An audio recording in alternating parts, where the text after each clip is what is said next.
Hello again, this is Understanding the Bible, Session 2, Segment 2, Part B, Psalms and Hebrew Poetry. So as we continue to think about the Psalms and Hebrew poetry in particular, we come, of course, to the second step, which is interpretation. What does the text mean? So here we are continuing the pattern of asking the passage questions. So the same exercise that we have been speaking about previously. So asking the passage questions, those questions that you learned again in elementary school. When, where, who, why, what, and how. And as you ask the passage those questions, again you will discover that it will open up the passage for you. So for an example, Psalm 23 is a favorite of most, and for good reason. It is profound and a real encouragement to those who follow Yahweh. So as you read the Psalm 23, as you read that psalm, what kinds of questions does it raise for you? Who wrote it? When was it written? Where was it written? Where was the author when he was writing it? Why did he write it? What is it that he's saying? What does it mean to lie down in green pastures? What does it mean to be led beside still waters? What does it mean that he is always with us? Those are the kinds of questions that you would want to ask.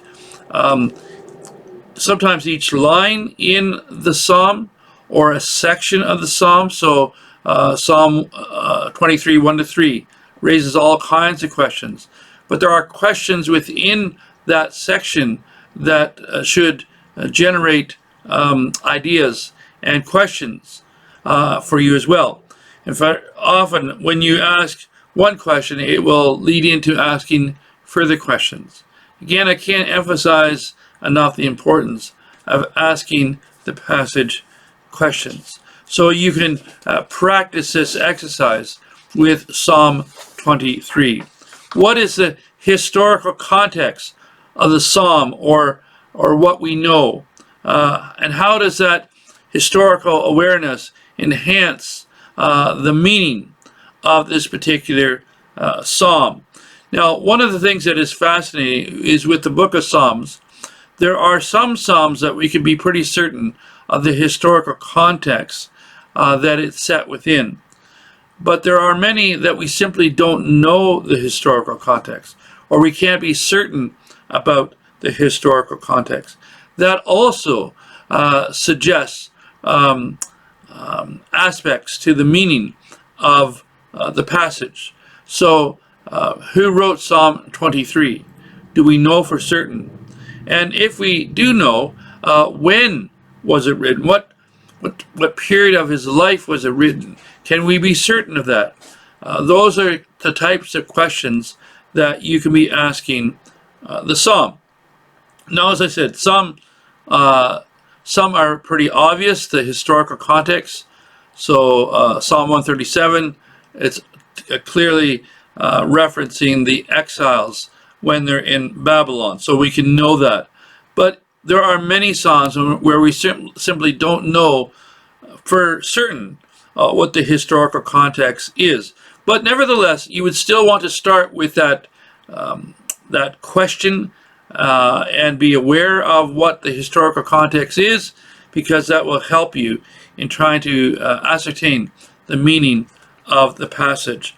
What is the literary context, and how does it enhance the meaning? So how does this paragraph fit with the paragraph before? So in Psalm 23 is a clear example of this. Verses 1-3 is a section, and the next couple of lines, how does that enhance the meaning of the first three?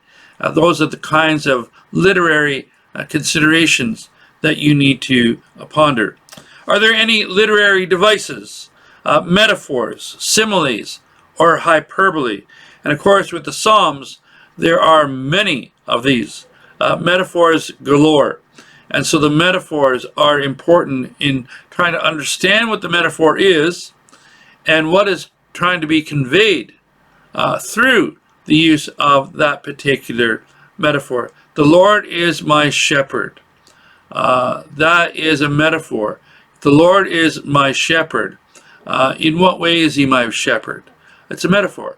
So metaphors, similes, and even hyperbole. And again, how do those literary devices help to enhance the meaning? And then after observation, interpretation, of course, we want to get to the application.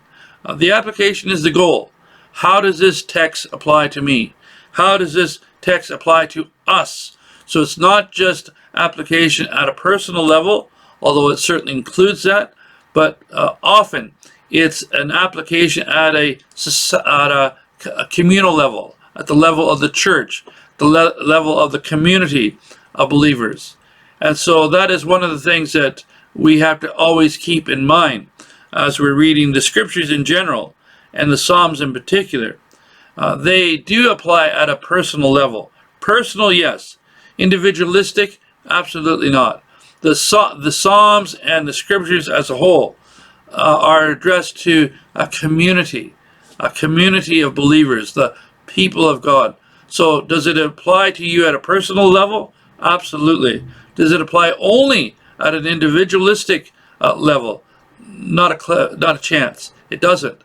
The scriptures and the Psalms in particular have vast application at the level of a community as well. So we need to take that all into consideration. So one of the resources that I would highly suggest for you is the videos that are put out by the Bible Project. I have found that the Bible Project is absolutely marvelous in helping to understand the scriptures. And so their videos that are all on YouTube, they're all free. They are usually quite short, maybe 8 to 10 minutes, but the scholarship behind each video is world class. And so in particular, when reading the Psalms, the videos that they have, you will find them extremely helpful.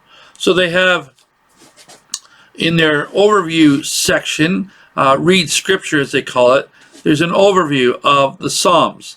And that's where I would suggest that you start. They will give you a basic overview of the Psalter, and that's where you should start. And then you can look at the video that they have on the art of biblical poetry.